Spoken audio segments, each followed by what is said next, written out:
Business leaders are suggesting steps to help Luzon ease into a new normal.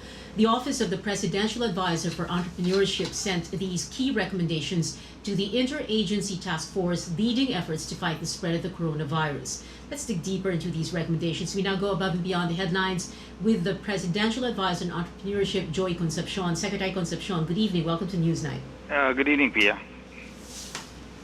Yeah, so Secretary Concepcion, this was a March 31 letter. So 2 days ago na pinadala po ninyo kay Secretary Ernesto Pernia, correct, sir? Yes, this is basically today. We sent it today.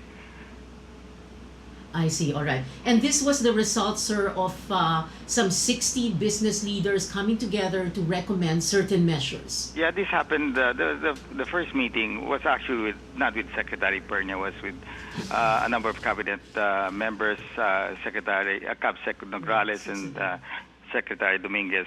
There were about 60 total of business leaders and business organizations, presidents. So it was basically a brainstorming session, sharing of ideas, what will trigger the move to a transition post-lockdown, and what is the scenario that we are expecting towards a post-lockdown scenario. Is it going to be the same as what we see today, or can we modify? So we went through that whole process. The meeting lasted for 3 hours. And this week we've been exchanging notes with the business organizations. And so far, there are basically just 4 points that we have recommended to them. No? And number one, the very important thing is I felt that we are suggesting that during the transition, beyond April 14, if they can consider a shift from a Luzon lockdown to a barangay-focused quarantine.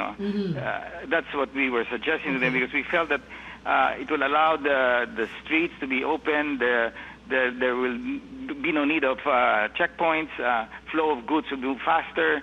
And I think a more focused approach in the barangay will help us identify the level of the virus presence there. No? So, and not all areas in Luzon are with the same problem. No? The other one that so basically yes, sir. So the objective lang po really is that you want to keep the supply chain moving. You want to be able to have cargo trucks with materials necessary for manufacturing. You want to have the factories still running kahit skeletal force or whatever arrangement is possible, so that there is food and supplies for people. And then ang health, yes. In a province, pero yung health restrictions ganun pa rin.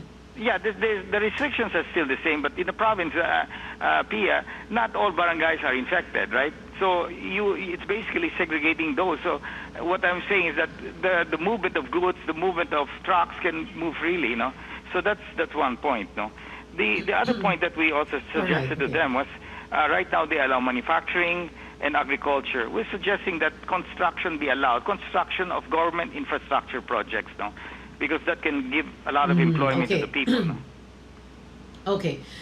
So you want some factories up, for example, but you still want selected sectors to operate with work from home or skeletal workforces, and the rest work from home. Correct, sir? Yes. And then you still you still believe na dapat no mass gatherings, no malls, no schools, no entertainment. That's right. No big parties, no nothing. And reduce public transportation as well.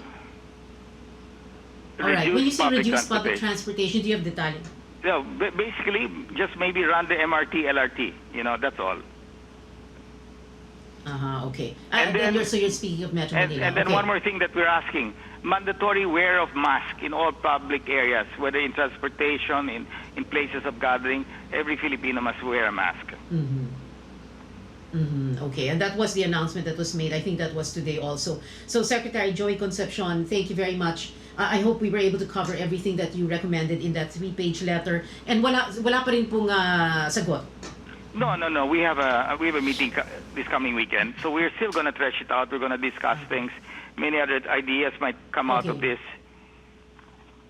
But this is a start. This is a start, Pia. Secretary, this is a start, right? Like you said, sir. Secretary Joy Concepcion, sir, thank you very much for joining us this evening.